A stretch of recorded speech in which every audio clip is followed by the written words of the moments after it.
that's some people cry. In some group of you room for not and why you are my didn't go on my family in Grim. But you see, new home there. Afternoon, and make us say, woman, actually, as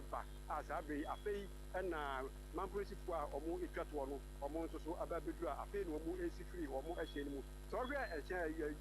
for Ninsua. The Dicano, a year, without what we can buy a share chronabi and man principal at the other bedroom. Sabia Menoka say, and Peniful Busu are almost so, the Bimudia or Mobana, Zibiria, Ankani, Mesebegani, Adima, Zibira. Or Mesebegani or and if you've been doing MPP from one or Wing Naso and Waha, Zabiria DC MC for Ahubi and if you Boko and if you not Abokunaba and then just with the my principal Zabi, Omunia Gunamuka, I see who was Zabi Omunia, Euromuna, and net, you will be a car at the say of Mungahu. I was antimatic. Make us say, you were in Yamba Transitions, I pay and I pay Numiano, a woman about a boom or more aircraft now if you run so about in some way. We did say, and come when you know is that yet. Let the AC, I will mention as we are yet or my Gandhi, Roman Penning, Eddie Azemu and some Padima, you run, maybe be a thought in the Gusua or Hanuma, a fake mediano, a Bessas, your crack. Kwame, my Yana Senefa, when Niguswadi and Semnochi, Okropone Domiana se, Cassiano Breno Edrua, no numpe mono, dear Akabiano, dear Soyeso. Why? I was here, any part yet saying and Kane, a man above 4 years, what on Crefras and Semantam Cropo, Comasan de Mayen, Kwame Reed, Dementia Fimo, Bokons and Sam Yaman, Penny John Draman Mahama, whatever Edema or 247 to Abian Kesseno, and ne, and a Semni di Breno, dear Chatuokrano, what the Eba, Yadimun Semni be Abomui. Abusia yanko suenjina mu ewo Asante Emantamua na Amasia West Cross ni ebedwano emo eno mu na yegyina na arahusam a efri Amasia West Mpotam ho ba ene se wo mo se abrantie bia wo won finhia ne be se aduonu emiensa okada dwuma bi ene wo yegya sade empanin se anomantu a wo bu adanti enkakra na wakwakosoma akwada wo won finhia be se enum empanifo kiremu se mebusomi num ne da na etoso ensia ana branti a wono ne din ede bafo kwache esoma akwada se beje kwato ade breme na ebra akwada na ekoba ye no na bia ya wanu motie wo mu nyina e wo manso kwanta entini wo mu e wo brano ba kusuntie kamia ye se bafo kwache enim akwada na wono wo mfinhia enum no ya wono so ya bema no ene wo soma no e ma akwada yi ekwato adekoro bre no wo ba ye bafo kwache etene kwa no no se fa bre mo dem akwada so ani ne phone ehwa bafo kwache ayi phone eja wanu mo hwe twinkle latest awane dem jese ade ne si ya ne se kwobo ne maame ane din ade akwaso ya kesiwa amane se bafo kwache a wo ye wotwi moto ya wate ye kire ha wo so mam se me kwato ade mra me baye ekwan sei no ade me afa so sade waya me ne de ani anyan wo maame antena ne to so obopinimu ede asam no akoto dofsu adwumakwa no e wo manso enkwanta wanu anim wo mo ema ne krata se wonkofa ne ba ne fa ne kwa ya asabia ni ahwe se e bia kwa ba ne de agyayi abrantie na ye hosa dosa waye hosa ayi kwotare waye hosa bibi no entine na ne agye krata na yankosha ne pechi posi adwumakwa no koso ne pechi emagya wanu bobo no bia na wo mo kwakire no July boso mene da toso adueno e wo manso nkran wo wieye e wo manso kwanta no kwasha manso nkran kwoba ne ho adwa na wanu de ko gira mu e wo court no be kwa security court atumi atoto na no my judge would for wase anime ni for afa kwa wi ase wagitu mu entini ya hye ne samfinhia no pole edu 10 years wane aban enkwankohye senyakopon ya dum no ofiri mu fi ebiewu a wankasa no hu yonko be makora no hu akono na kampese wako hu akwada akora no wako sese no wanom edimu nsam efiri be kwai security court eba yadane ahwi ade asomwo wo ensemfofo emuno president awoda Ghana National Association of Teachers ya chechefo wo monkabom ko ba ko e wo maimu nat Reverend Isaac Owusu na wabebiebie nieme ni so kakra se ade ba ko nam so ama empempi ya na wo mo a wo mo hye enkoda enso hye eso te se examiners anase achechefo no a yede wo mo ekogu examination ho mo hye enkoda so no ne enti etoda dodo no a wo mo tai agia damudie na wo mo gigi sikan kakra edi fradisuafo no ho ene sem Sika West African Examination Council waye kedwumakuo no wo modane ni edema wo no sika no enyenyenyenyenyenye wo fom kra na wabra woni nsemtwafo edi enkomo no Reverend Isaac Owusu echiremu ese wo mutimi tua mu 20 Ghana cedis enti fa ho sada kro bia no sensohwe kra wo mkwakotro teacher ni ayabuki ubia no sika efri waye kefo ho ba 20 Ghana cedis wo mse sa asemi wo ma complaini akire wo mo a complaini akire GS fo sembre bi atwa mu kra no waye kefo ka kire wo mo se enya dia wo mbetimi aye bibia ede afa wo mo nsem no ho no wo mo kra no nka snacks en wo mbetimi provide ede amomo ene ukogina mu anopa eduru awia no na ekomo ba mu kakra ne apɛ drink ne bia pie bi anase bibi ete saa biscuit bi ne ede amamu adi eno en wo mo ka se wo mbetimi de aye enti se cheche ni so beje na dwuma nyine gu ho na da mu abegina examination ho so wo ye dwuma bi a enti se ne nko wi ase 20 Ghana cedis da kro de ya en ye se obi ba na obeboabo sika bia no ene demudie bi 1000 Ghana cedis 500 se de be ya mbetimi agoni mamu amadesuafo no wo madua po no a wo so ene ba ne saape ene ntam hare so wo mbegi sika no se de be ya wo so wo mbenye bibi adie wo kire mu kakra why are you conducting exam? Every said Tomribia, why are you meeting for our teacher need be acquire exam more practice? Our phobia could say, why can Casanoma teach in our first vigilation? The whole day for 2 hours in vigilation, 3 hours in vigilation, teacher need 20 Ghana cedis, 20 Ghana cedis in vigilation for one paper, 3 hours or no, 20 Ghana cedis. Yet say, almost say, invigilation contract. Now union for the phone podium, you catch it on call for say, and invigilation by force. Now, Oka, why the catch you or ma snack, 20 cedis no air for snack. Now, Casika Pepe or say GS or no, and they say GS or so no, being kai after GS Acadia, teachers for invigilation, it is an TNT, or the fee, a cost center, no, you could hear. That's going to be mad. Reverend Isaac Owusu enono enuachi enwo cheche musa na nsemu a resource iba yeyi wayeke fo kyerese adesuafo dodo no a wo manya de afi resource ne de na enhyenkura ne titru pa ene akuntabuo mathematics no wo mu feli ye no wo doso che wo ma wo mo epase ye no wo se saa de no ekoso no yemfa so bo no nyina ento indiscipline sko wo se e wo mu se schools ahodo no wo mu ni akade de dodo no na emom adesuafo binom so bebre no a wo mo mpa adesua obo horom kra won nam saa school dan kra won kɔ no wakwa akosua de wo mo e kire ho nti eduru saa no a any resource no say ya na beba school na atete for ekira di wo mu no enyema bebre koso a e wo se ye nyina ye ma ye ni ekɔ ye mofra e wo school no apart from indiscipline nansen wo hwa asɔre e wo schools ahodo ni mu no e mafani bi wo ho a wo regisa ni wie ya pɛ school no ma na wafa no ho adwene teacher ni eyese okotere ne so a yesi tirekire ni no akobo obi aba na awofo asɔre etu agu atete fu so aban so na sɛde o sɛ oyɛ no brano ɛfa no teaching learning material any needed resources a ɛwɔ sɛ ba brano no etomre bia ɛkyerɛ ɛna yɛwɔ awofo so a ɛwɔ sɛ ɛyɛ wɔ ma sɛdeɛ because abɔfo no wɔ school no ɛnyɛ 24 hours ni nyina apart from mom yɛ bɔde so no ebi wɔ mu yɛ day onipa no befia ɛyɛ wɔ batan no wasɛdeɛ sɛ o hwɛ sɛ teacher ni ma na assignment bi ɛne yɛ mɔfra mpa dusua o hwɛ dodoɔ na te sɛ okuta phone ɛna social media ɛnyɛma ɛnsɛm fata ɛna mɔfra edi woni edi akyire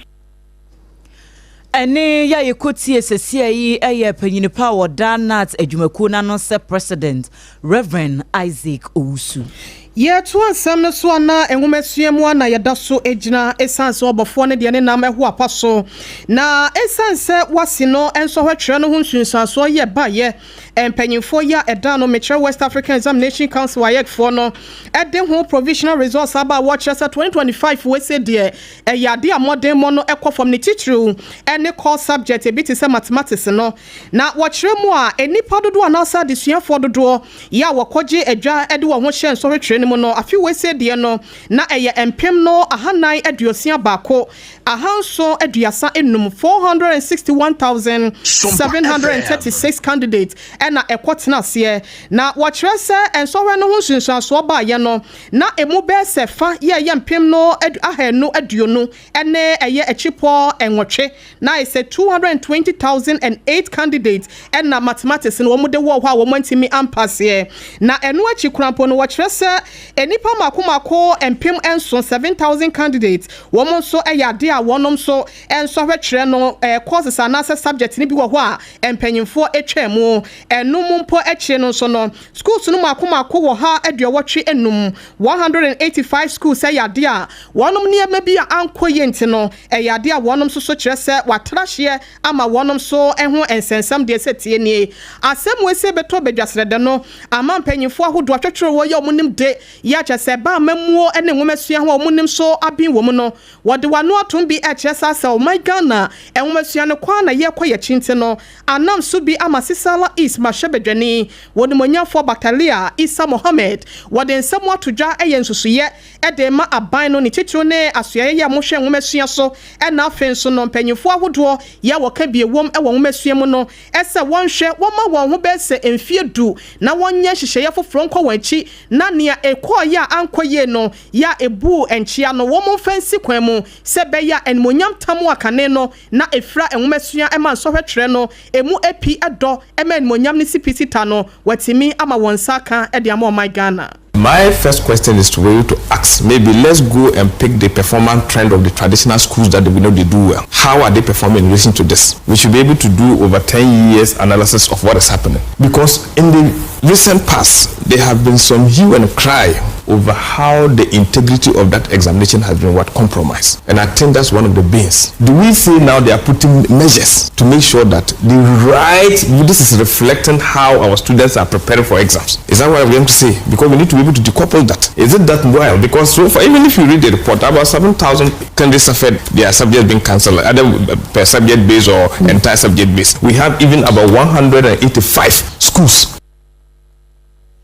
Omaima edeya etweguye eye honorable Batalia Isa Mohammed wono ena wode wani chemu omra shebedwemu a wogiremu ekon de ma dehye ya wonmo Sisala East abato empesua so na no disem ena etweguye utie SOMPA 106.5 FM originaye kase na yatoa ensam no eso ewo ensam foforo mu asoya wonom ehwe amayon semso metre Ministry of Finance no womo adekrata epie motin ni nyina efa bese na watwe bese mienu ni ana upiemo ewo USA abrochememu a one president ora Donald Trump ebra wa ya na adwese opese Russia ne Ukraine wotimi eboa ema asundie mapa etimi efa ne ntampefra ewo eye nkuro ba mienu iso no amai bebre na ana wanum kwahia ye a amai ba se edumiesa 13 wanum agi tu mu ekwa wiase akra no na bi mu kasa amai mienu bi de wo mo man kasa yes wo mo man kasa no yi sesei no ahia ya wanum so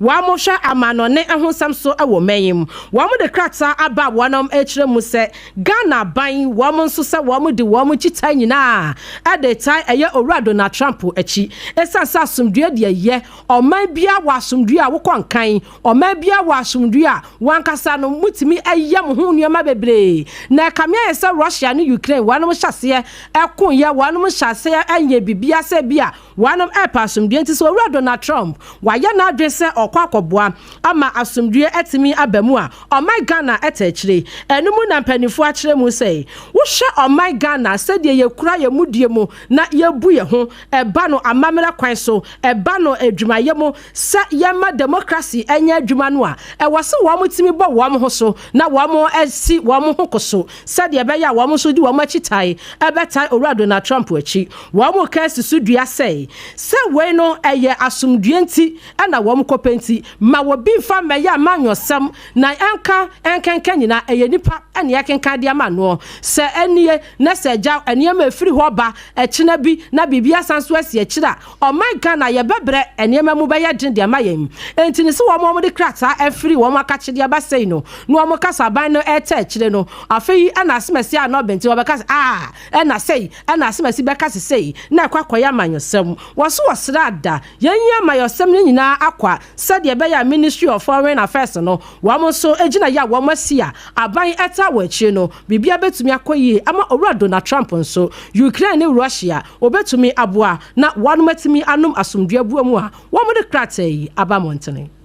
Wo ensefofro emuno efri enede bronya bosomni de dikan ekono ye hwani mu se eniema hodo ya fango edada so nyina no ne bo no ebepagya mu akọ esoro kakra na sa projection ya beto emontini Chamber of Oil Marketing Companies kumakafo wo mo na edikan ede eba ya wo mu echem so mafo nyina nhye ne so se de be ya wo betimi ama sa projection we no aguide wo mo ene wo kwakoto fango anase ade bi ye petroleum that bia ya na wahye nso wo mu echem se ne nam so ama sa mpagyamu kakra eba ne se beye na watwe mienu entamu nie die uko ewiase amansan adwa so a saa na eho so ebo no apagyamu ekosoro nti na esese enye denya eneme bi a etete sa ne nyina no ebo no so ani ebedane kakra na wo mu a wo mu tofango petrol wo mu se mpagyamu no efri ohamu chichemu bako echiripo adiokro miensa akọ ohamu chichemu miensa echiripo miensa 1.97% ekosi 3.30% eno eneye incrementa aba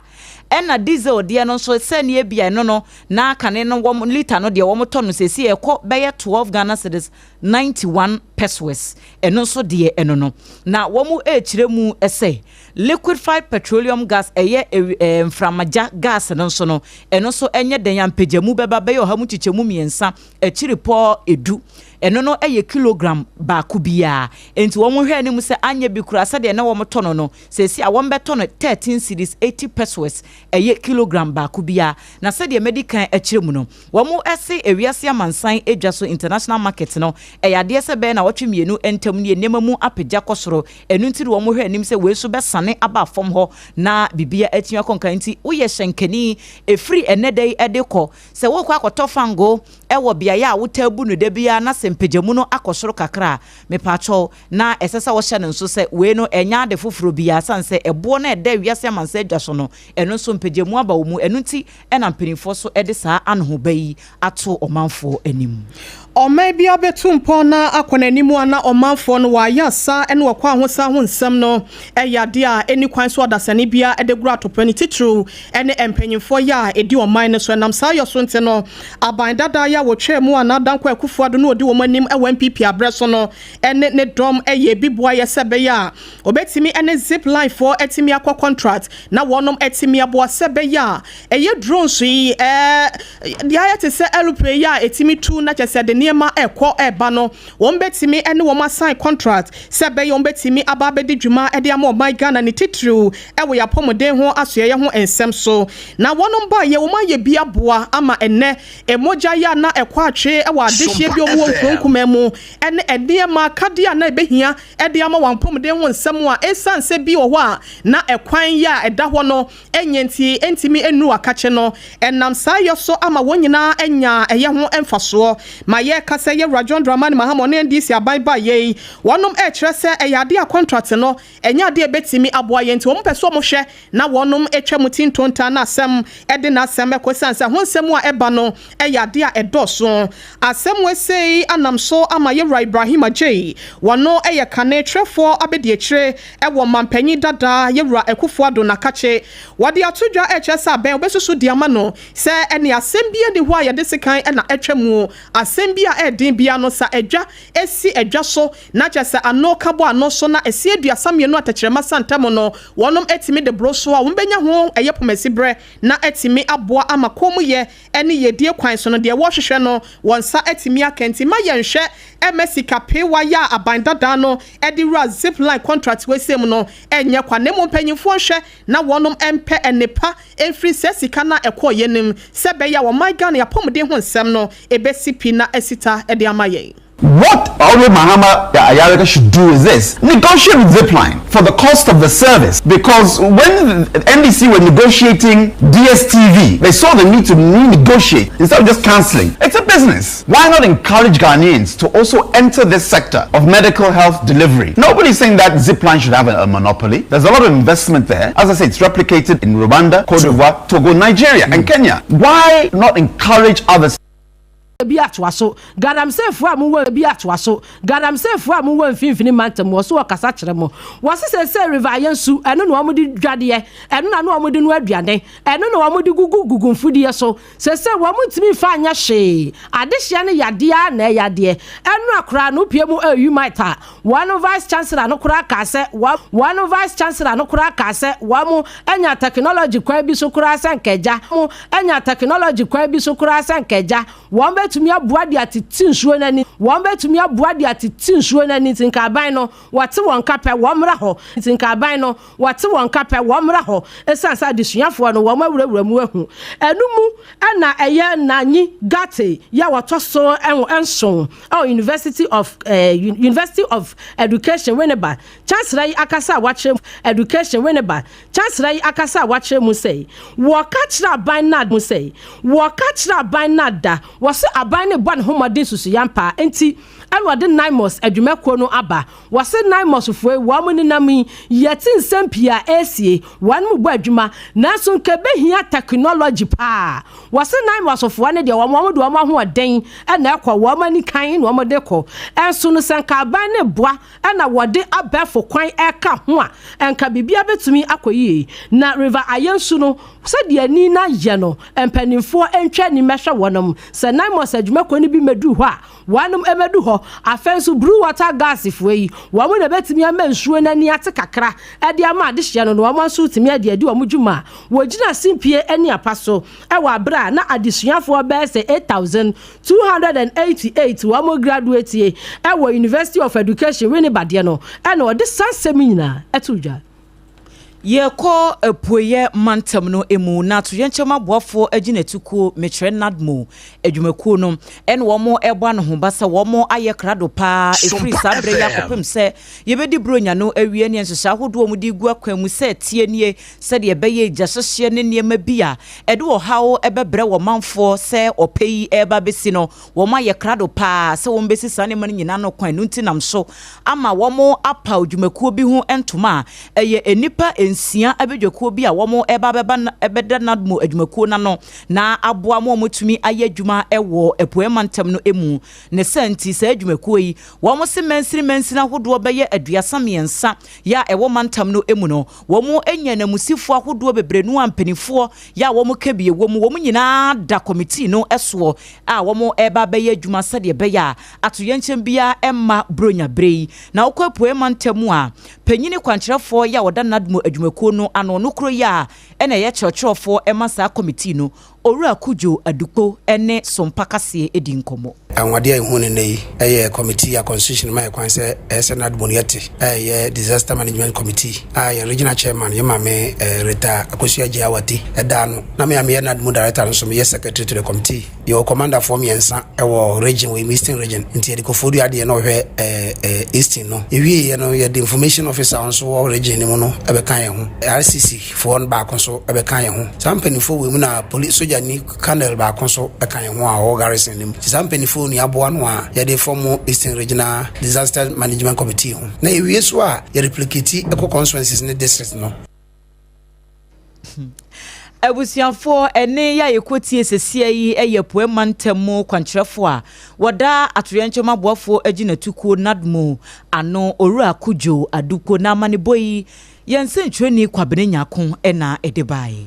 Afe yensa enremu biem ewa enwumasua emu na Tertiary Education Workers Union of Ghana ya yetwanitia efrani se TUGH no wonom eden sembi ababonten ya woche se neme bi ekoso na etode bi na se wansechire wosia aduasa mienu na wan kase papa eye papa na bone nso ye bone a wanhwe ya baabi a ehye no wanfa hye hope na ekwa akofra to ne nyina ne sen wochire se panyi bi a wode wani echiremu ewo KNUST a wono na eye local chairman edema ekuo no yewra Charles Ata edi ensembia wochirese emfane kwemu ni nyina ene se wankasa no enya de a wapa ne se woye national chairman ewo ekuo no na so pese no se wono na union no woye panyipa ewo omai Ghana etua ano asemwese nam so ama national secretariat ewo ekuo no mo ede krata ababonten echese wo hwe esu ene ban no yoye ya yewra Ata no ɛda na dia na kyɛ sɛ ne bota yɛ nyinaa ɛne so ɔbɛhwɛ na wɔde adwene mu keseneyɛ deɛ yɛka ne sɛ confusion no ɛwɔ poto kasa mu no ɛna de aba ekuo no ɛma ɛntɛm na wɔkyerɛ sɛ nya adeɛ wɔ bia agye to mu so ɔyɛ panyin yɛ ɛte saa nanso no ɛtɔ da bia bɛho no wafrɛ meeting wei ɛne yɛ kɔnhyiamu wei ɛne yɛ yisei na wɔkyerɛ sɛ kuo ne kurampo ahyɛ da to nsa afrɛ no sɛ wɔn mu ahyehyɛ ɛyɛ meeting bi sɛ wɔmmra na bi mpoda so ɔpɛ sɛ wɔn no ɛna yɛ national chairman ɛda kuo na no a wɔmfa nto dwa mmra ɛne hyehyɛyɛ ɛwɔ kuo no mu wɔmfa saa kwan no so na ɛkɔ yie ma na wɔtumi abɛdi sɛ de brɛ na so no wɔkyerɛ sɛ bra wɔhyehyɛyɛ ɛsɛ November 27 fɔmra no ɛnya ade a wɔtumi ɛde n'ani kyerɛ mu ɛwɔ nhyiamudie n'ase na wei anam so amakuo no ɛkyerɛ sɛ wɔatwe wɔn ho ɛde afiri yɛwura Arthur Charles ne nsɛm ɛne ne su ne ne GH wɔnom secretariat no ɛna de krataa yaba abɔnten asompa kaseɛ yɛnsa aka bia yɛda ne akyire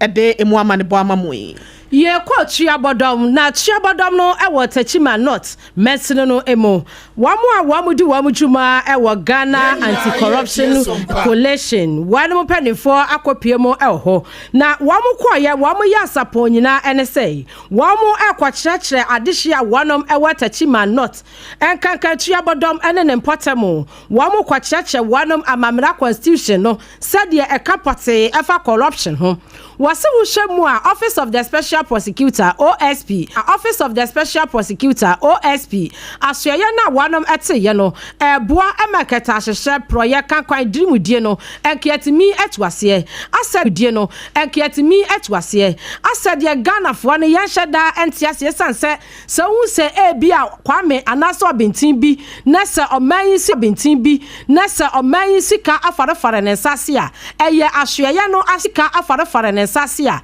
eye asoye no asade esa wanom befa no no mahwehwe mu a enye se ebia wo mo fiti ya na wanom ejaje ana ya prosecute enti no ekamya ye say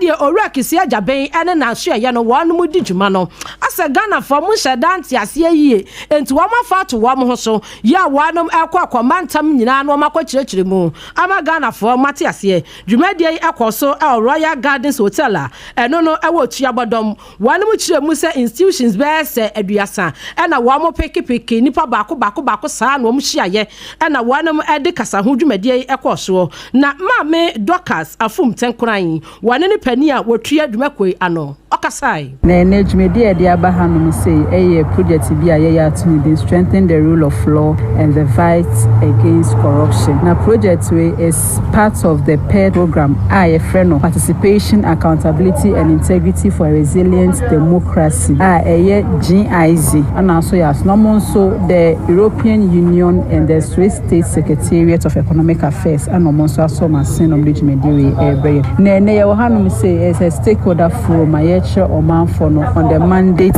of the OSP. So amanfo no etiase dwumadie OSP, which is the Office of the Special Prosecutor, eye ekua anase eye officer yate to help in the fight against corruption. Person amanfo no eti dwumadie omudi asese no munuma sifa etie. What is their mandate? What is their functions? Mami awakasa ye Miss Dorcas afum tenkuran wano any programs manager edema Ghana Anti-Corruption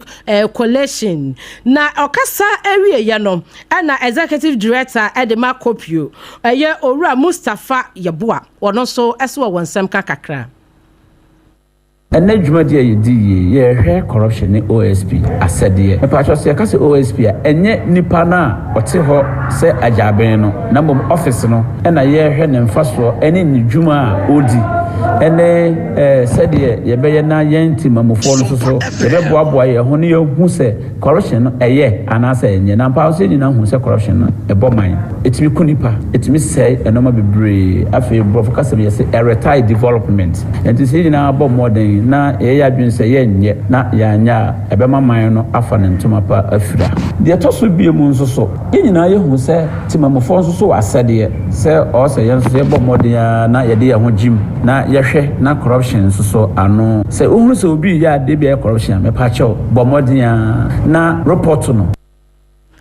And you know, if you see something, say something, no, and also appear more Jumedia will quit the year, I will try about on Nimo, Nina Efa, a yes, one at church, a quiet befaswo, and who secretary Shana Proyeno, say, and a wholesome etier, or penny quanchef for that copy and a afe, Ghana anti-corruption, coalition, and no way a Buno East, Mantam no penny, or no tria one day and no, and now one year a Kasaye, or a Mustafa Yabua, Ninsum any.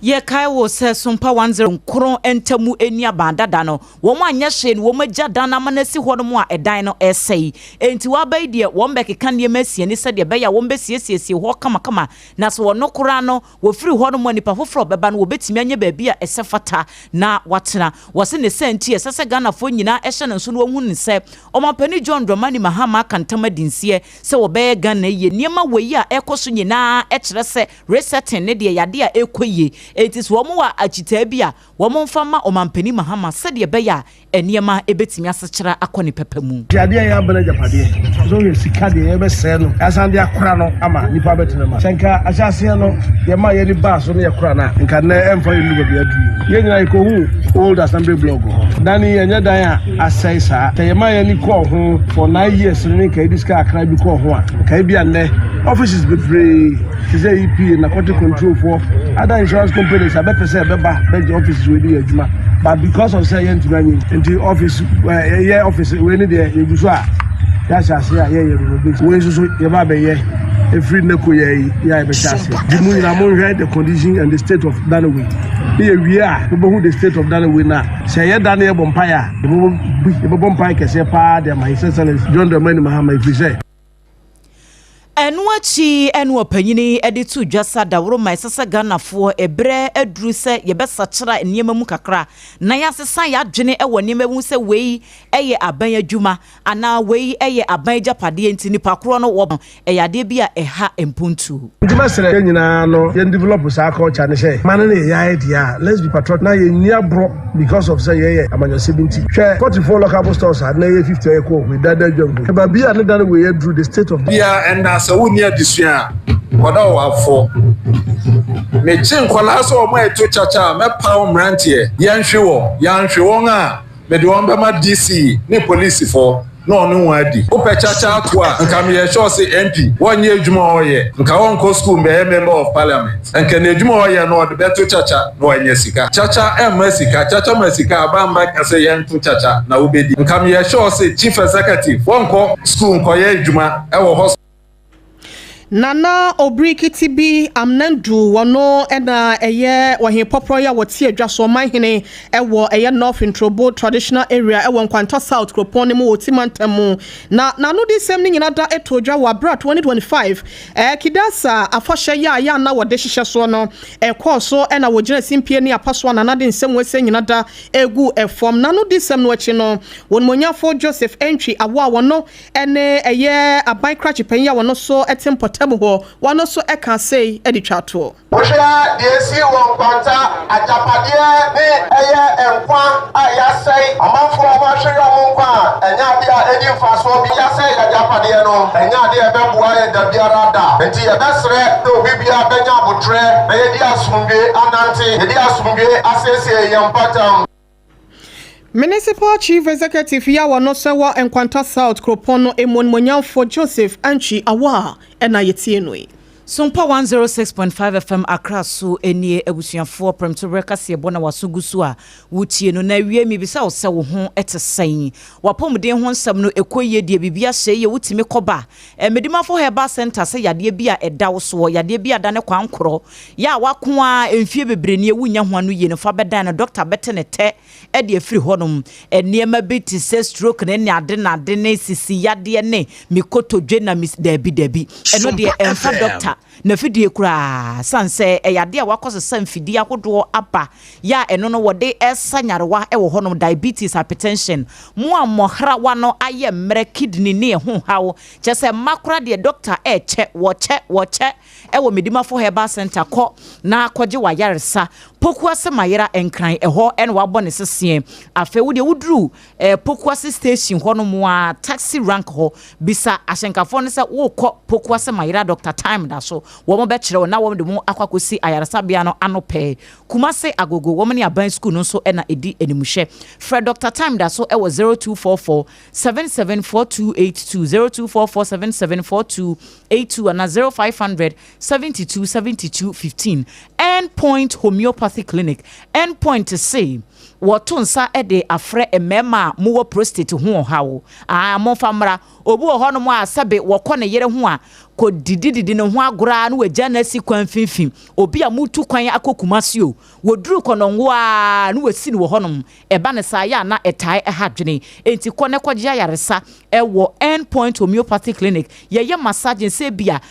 adwuma bia broso wo honam nyina ya wo ya ebetwetwe kama physiotherapy ene ho nkro ne ba nyina Dr. Dubuatin wona na pamfo eye ho adwuma ewo Endpoint Homeopathy Clinic Spintex Road Enkran eho na obehunu wo mo Kumase nso kronom aboahia wo mo branch kese baako ewo ho be Fred Doctor ewo 0244 867068 0244 867068 and 0274 234321 Time heba mesha eye tridie duro tatashe se ebia wanum ato a wuntumi ne de sede nka wiei Haji na aduane ya ba besi ho no mo a kyesa manfo ekwa kwotena ho no wo ma ba yi na wo de wo se nya de aduane wo betimi edi sanse wonu mato wo ni appetite bia kope time he ba mr ne nom wo ni paduane nyina ya wo ya waposo malaria fever ni nyina etu ase ba bia to nro bia e ya de se wo benya bi ato 0244 417669 0244 417669 sompa achede no ebusuanfo ye da so a kaimo se bronya bremu ye pese ye de serie kunafo no wo mafro mu ma enti se wo betene fie no wadi wo mo no wawe wo nkokọ ne mponche ne ade no eya awadaroma no wakai wo mo nso a den ma wo mo se wo mo nsa ebetimi akoma no enti se ye mo se ye anwa se ye ntoma mpaboa ntade samna tiro ade bia yetimi de che ema ne ye drinks bi mo nso bi mre ye wate se de be ya yeso de yenya ewa ha ne ye de bi beka ho na abronya bremu ya che amana so wo bia eso ne enyanka ne wisie nyina bia wo wachire enkomo ya yedi wuntimi mfa wo niema no emma anasa wo kondo wankasa wo ni adaje mepacho ye de number bia to ho no mo abetimi de wo mo ano afaso na ababe kan yen sakama number ne ye 0598 559802 0598 559802 uhunu ni bie mobo a na erade nso ahunu mobo wadaruma wo sende sika no a ana emwa ne ba edin ebeba so eye Terra One Media anase Blessed Foster emu bia se uhunu a na chese yade a eba ye nchen ara enesa kasa natural mineral water nso eboa bodunso papa unya bi program bi ekoso monfa bi N7 mahoho Kasaloma Ventures for na akofa ede aba Taifa Enkran Bock Hospital echi ho eho na obehunu wo 0206 469430 afei onga eye Promasido Ghana for wo nsa no adwuma ene onga ne yedeji ye 3 point ade biara wo no aye aduane mpacho fa bi petepete so ya ade bekoyie FDA fo agya to medwuma so ba bi etonton bia eye ade se obenya bi ato wo madaworoma ye dane ye ho ye ba ye bekọ amano ne